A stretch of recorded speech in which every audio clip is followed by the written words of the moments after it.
अस्सलाम वालेकुम students, welcome to my YouTube channel easy solutions of mathematics. आज की वीडियो में हम लोग जो है अपना करेंगे थ्योरम नंबर 5.3। बुक है हमारे पास वेक्टर एंड टेंसर एनालिसिस, जो कि साइंटिस्ट, इंजीनियरिंग और बीएस मैथमेटिक्स के स्टूडेंट्स को पढ़ाई जाती है। इसके अंदर जो हम ये वाला थ्योरम है 5.3 ये करेंगे। पहले 5.2 तक जो है थ्योरम पिछले वीडियोस में मैं करवा चुकी हूँ, प्लेलिस्ट में वीडियोस मौजूद है, आप जाके देख सकते हैं।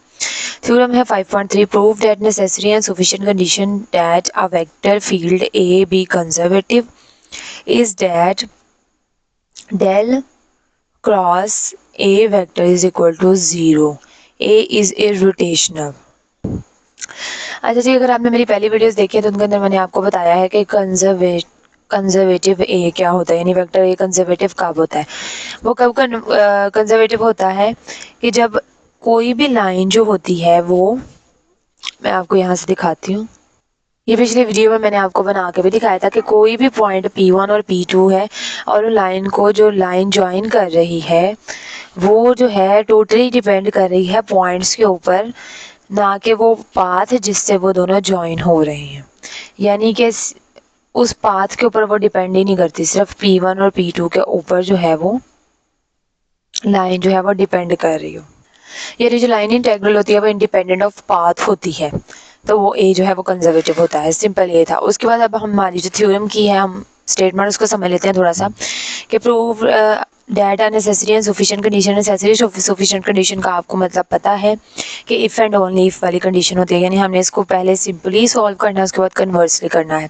That a vector field A be conservative is that del cross a vector is equal to 0, a is irrotational। a is irrotational का क्या मतलब होता है? उसका मतलब यही होता है, अगर आपके पास सिर्फ लिखा आ जाए कि a is irrotational तो इसका मतलब है कि del क्रॉस a, यानी अगर हम जो है वो a का कर्ल ऑफ ए इज 0, इसे हम कर्ल ऑफ ए ही पढ़ते हैं ना वेक्टर के अंदर, यानी कि अगर हम डेल का क्रॉस लें ए वेक्टर के साथ तो वो 0 होना चाहिए, तो इसी कंडीशन को इर्रोटेशनल भी कहते हैं, तो ये भी आपने याद रखना है। स्टार्ट करते हैं। If A is conservative field then by theorem 5.2 we have A is equal to del phi. तो ये जो पिछला थ्योरम है मैंने आपको भी दिखाया भी है, उसके अंदर हम लोग ये चीज़ प्रूव करके आए हैं कि अगर ए कंजर्वेटिव है तो वो A is equal to del phi है। तो अब हम नेक्स्ट करते हैं। हमने पिछले थ्योरम को यूज़ करते हुए, तो आप लोगों ने यहाँ पे ये नहीं लिखना, अगर पेपर में आपको ये आ रहा था आप ये तो मेंशन नहीं करेंगे कि if A is conservative field then by theorem नहीं लिखेंगे। यहाँ तो आप इस पूरे थ्योरम 5.2 की स्टेटमेंट लिखेंगे, यहाँ पे वो इतनी मुश्किल नहीं होती। यहाँ फिर आप यहाँ पे लिखेंगे एज वी नो डैट कि if A is conservative then A is equal to del phi. तो आपने यहाँ पे थ्योरम नहीं मेंशन करके आ जाना पेपर में, एग्जामिनर को नहीं पता कि 5.2 थ्योरम कौन सा है।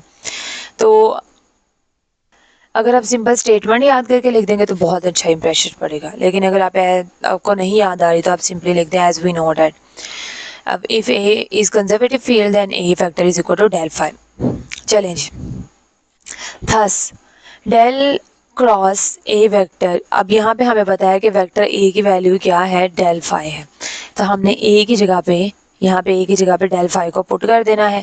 और आपको पता है कि डेल का डेल के साथ क्रॉस यानी कर्ल दोनों का लें अगर, तो वो हमारे पास 0 आता है। अब हमने कन्वर्सली स्टार्ट करना है। कन्वर्सली हम लोगों ने जो है पहले वो लेके चले गए ए आ vector field A be conservative is that. अब हमने इसको 0 प्रूफ कर दिए, अब हमने इसको लेके चलना है और हमने वेक्टर फील्ड ए को कंजर्वेटिव जो है वो प्रूफ करना है। Conversely if del cross A is equal to 0, हमें डेल की वैल्यू वेक्टर में अच्छे तरीके से पढ़ी हुई है कि वो क्या होती है। अब मतलब डेल किसी भी वेक्टर का कैसे लेते हैं, तो सबसे पहले आई जे के, फिर हम लोगों ने with respect to x partial derivative with respect to y with respect to z लिया, और उसके बाद A vector a1 a2 a3 is equal to 0 था। अब हमने क्या करना है, अब हमने इसका जो है वो डिटर्मिनेंट ले लेना है। सबसे पहले हम लोग जो है वो आई को देख के ये वाली रो और कॉलम को कैंसिल करके इन दोनों को मल्टीप्लाई किया तो पार्शियल a3 और ay आ गया, फिर इन दोनों को कर दिया, दोनों को इक्वल कर दिया, उसके बाद जे वाले कॉलम और रो को कैंसिल किया, ये एक्स वाली जो है पार्शियल डेरिवेटिव वो a3 के साथ आ गया और जी वाला a1 के साथ आ गया, ये इक्वल कर दिए, और उसके बाद लास्ट वाले पे हम लोगों ने इन दोनों को क्रॉस मल्टीप्लिकेशन की। ये सबसे पहले आपको पता है कि माइनस में आती हैं वैल्यूज़, तो ये इस तरीके से बनता है अगर आपको याद हो तो। अब क्योंकि ये सारा इक्वल टू 0 होता है, अच्छा यहाँ पे मैंने 2 दफ़ा पार्शियल लगा दिया, 1 दफ़ा नहीं आना, ये z है। अब हमने क्या करना है, इस पूरी वैल्यू को उठा के इक्वल टू 0 कर दिया, फिर इस पूरी वैल्यू को इक्वल टू 0 कर दिया, फिर इस पूरी वैल्यू को इक्वल टू 0 कर दिया। दोनों के दरमियान माइनस है, जब हम इसको इक्वल टू 0 रखेंगे, partial a3 over partial y minus partial a2 over partial z is equal to 0 करेंगे, तो ये वाली वैल्यू इधर माइनस के दूसरी तरफ जाके प्लस हो जाएगी। तो इस तरह से इक्वालिटीज बन जाएंगी। उसके बाद we must prove that a is equal to del phi follows as a consequence of this। अच्छा जी, अब यहाँ पे क्या किया है, यहाँ पे वो क्या कह रहे हैं, अब हमने मस्ट जो है वो a को del phi के इक्वल प्रूव करना है, क्योंकि अगर ये प्रूफ हो गया तो हम जाहिर सी बात है हमारा प्रूफ हो जाएगा कि a वेक्टर क्या है, कंजर्वेटिव है। ये प्रूव करने के लिए अब हमने इसको इसके इक्वल करना है। अब हमने नेक्स्ट स्टेप में क्या करना है, a डॉट डी आर, जो हम हर थ्योरम एग्जांपल में करते हैं, ए वेक्टर लिखना है हमने और साथ डी आर की वैल्यूज लिखनी है। वो किस तरह से होगा, a1 हमारा वेक्टर है एक्स वाई जी का, a2 भी एक्स वाई जी का और a3 भी एक्स वाई जी का है, और डी आर की वैल्यूज में से हमारे पास dx dy और dz आ गया, where c is a path joining x1 y1 z1 and xyz। तो ये एक पाथ है, यहाँ पे भी उन्होंने बना के दिया हुआ है। x1 y1 z1 से हम पहले यहाँ पे आए तो यहाँ पे x सिंपल हो गया, फिर यहाँ पे y भी सिंपल हो गया और यहाँ पे x y z तीनों सिंपल हो गए। तो ये पाथ वैल्यू भी आप लोगों ने मतलब ये भी याद रखना है इस थ्योरम के अंदर। आगे चलते हैं, तो अब वो कह रहे हैं ये दोनों पॉइंट x1 y1 जो हमारा x1 y1 z1 से लेकर यहाँ पे ऐसे घूम के हमारा x y z तक जा रहा है, तो कह रहे हैं let us choose a particular path the straight line segments from x1 y1 z1 to x y1 z1। ये मैं आपको यहाँ से बताती हूँ, ये थ्योरम देखने में मुश्किल लगता है, बहुत ज़्यादा आसान। पहला पाथ हमारा x1 y1 z1 से x y1 z1 तक है, उसके बाद x y1 z1 से लेके हमारा x y और z1 तक है, और फिर यहाँ से लेके हमारा यहाँ तक है। यानी हमने ये तीन तरीकों से इसको हमने जो है वो सॉल्व करना है। अब हमने इसके साथ ये जो है इसका इंटेग्रल भी बना लिया, फाई एक्स वाई जी हमारा इधर हमारा पहले यहाँ से यहाँ तक है, प्लस यहाँ से यहाँ तक है, ये वो पीस वाइज फंक्शन की तरह हमने इसको ब्रेक कर लिया, ये 1 बन गया। Along the straight line from, अब हमने कहना है कि x1 y1 z1 to x y1 z1, यहाँ से यहाँ तक हमारे पास y क्या है, कौन इज इक्वल टू y1 है। यहाँ पे देख रहे हैं हमारे पास दोनों में y1 जो है वो हमारे पास जो y की वैल्यू है वो y1 है, पहली x की है, दूसरी y की और तीसरी z की होती है ना। वो तो हमारा जो क्वाड्रेंट है जिसके अंदर हम देख रहे थे वो भी सिंपल एक्स वाई जी में, y हमारा किसके इक्वल है, y1, z यहाँ पे भी z1 है, यहाँ पे भी z1 है, लेकिन हाँ जी यहाँ पे सिर्फ हमारी दो y की और z की वैल्यू जो है वो चेंज है, यानी y1 है, z जो है वो z1 है। उसके बाद अगर हमारा ये भी यानी कि ये कांस्टेंट है y और z भी क्या है हमारे पास कांस्टेंट है, तो जब हम dy करेंगे तो वो इक्वल टू 0 आएगा, कांस्टेंट का डेरिवेटिव 0 होता है, और dz का भी हमारे पास जो है वो 0 होगा क्योंकि ये भी है। वाइल x वेरीज फ्रॉम, यहाँ पे सिर्फ x चेंज हो रहा है दोनों में, तो x वेरी कर रहा है, y और z दोनों कांस्टेंट है, तो दोनों के डेरिवेटिव्स भी 0 होंगे, और हमारा x वेरी कर रहा है x1 से x तक। Along the straight line from, अब अगली लाइन की बारी आ गई है इस वाले की, यहाँ से लेके यहाँ तक, यहाँ से लेके यहाँ तक आप देखिए हमारे पास x जो है वो कांस्टेंट है एंड z1 कांस्टेंट है, x भी कांस्टेंट है और z1 भी कांस्टेंट है, यानी ना ये x चेंज हो रहा है ना z1 चेंज हो रहा है। तो हमारा जो y है वो y1 से y में वेरी कर रहा है, तो हमारा ये x से dx भी 0 और z से dz भी 0, और हमारा y जो है वो y1 टू y में वेरी कर रहा है। Along the straight line from, अब ये लास्ट वाला रह गया, इसके अंदर यहाँ पे हमारे पास x और y दोनों सेम है, यानी x भी कांस्टेंट y भी कांस्टेंट, दोनों के डेरिवेटिव्स भी 0 आ गए, और z वेरी कर रहा है z1 से z तक। Thus we write equation number 1 as, अब हमने इक्वेशन नंबर 1 को रीराइट करना है इनके अकॉर्डिंगली। वो किस तरह से करेंगे, पहले वाले में हम लोग जो है हमें पता है कि हमारा x वेरी कर रहा है, तो हमने x1 से x तक करना है, दूसरे में हमारा y1 से y और तीसरा z1 से z कर रहा है, बाकी सारा हम लोगों ने वैसे का वैसे रहने देना है। यहाँ पे इन्होंने खाली जगह क्यों छोड़ी है, ये इसमें ये वाली चीज़ आनी है जो हमने पीछे लिखी है ना, ये वाले सारे आने हैं, a1 और ये a2, उन्होंने सिर्फ अभी ना छोड़ दिया, उन्होंने कहा पहले हम जो है इनकी इंटेग्रल की वैल्यूज़ जो है वो लिमिट्स जो है वो फाइंड आउट करेंगे, उसके बाद हम देखेंगे। अब हमने अंदर ये सारे लगा दिए वैल्यूज़। अब नेक्स्ट आ जाए। अब फर्स्ट ऑफ ऑल हमने इस पूरा जो हमारा बन गया स्केलर फंक्शन की सारी वैल्यूज़, अब हमने इसका with respect to G partial derivative लेना है। जब with respect to G partial derivative लेंगे, ये dx वाला है, ये पूरी वैल्यू ये भी ख़त्म, इसके अंदर g1 है वैल्यू, हमने विद रिस्पेक्ट टू जी लिया है, ये भी ज़ीरो, ये भी ज़ीरो, सिर्फ यहाँ पे देखें, यहाँ पे सिंपल जी है।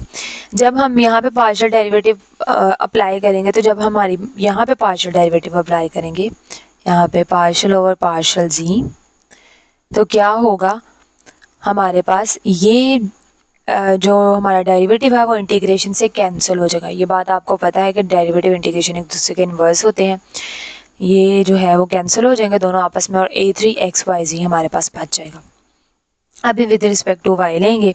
अब जब हमने with respect to y apply करना है, तो यहाँ पे partial phi over partial y आ जाएगा। अब a2 में देखें, यहाँ पे हमारे पास क्या है, यहाँ पे भी y मौजूद है। जब भी हमारे अंदर की हमारे पास जो पार्शियल डेरिवेटिव में क्या होता है कि अगर टोटली वो जिस वेरिएबल से हम लोग जो है वो जिस वेरिएबल के रिस्पेक्ट से हम उसकी इंटीग्रेशन या डेरिवेटिव ले रहे हैं, अगर वो टोटली मौजूद नहीं है तो वो ज़ीरो हो जाता है, लेकिन अगर वो मौजूद हो तो बाकी सारों को हम कांस्टेंट ट्रीट करते हैं।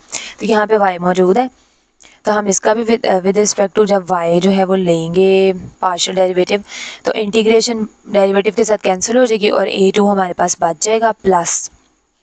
अब इस वाले की हमने विद रिस्पेक्ट टू जब y लेनी, यहाँ पे भी y मौजूद है, लेकिन यहाँ पे हमारा derivative with respect to y है और इंटीग्रेशन हमारी विद रिस्पेक्ट टू z है, तो ये आपस में कैंसिल नहीं होगी। इसको हमने इस तरह से लिख देना है सिंपल। उसके बाद नेक्स्ट हम लोगों ने क्या करना है, अगले स्टेप में पार्शियल a3 ओवर a2, अब ये a2 था, अब हमने पीछे जाना है partial a3 over partial y, partial a3 over partial y हमारे पास इक्वल है partial a2 over partial z के, तो यहाँ पे हमने वैल्यू पुट कर देनी है आगे। ये हमने यहाँ पे वैल्यू जो है वो पुट कर दी है। नेक्स्ट उसके बाद अब हमारा देखें, ये भी z और ये z आपस में सेम हो गए हैं। अब हम करेंगे क्या, यहाँ पे अब ये बराबर हुआ, तो अब जब हम इंटीग्रेशन और डेरिवेटिव को कैंसिल करेंगे तो हमारे पास a2xy है, लेकिन यहाँ पे ये इंटीग्रेशन के ऊपर लिमिट्स यानी इस वैल्यू के ऊपर लिमिट्स जो हैं वो अप्लाई होंगी। यहाँ पे हमने सब्स्टिट्यूशन यूज़ करके इसको सॉल्व कर लिया।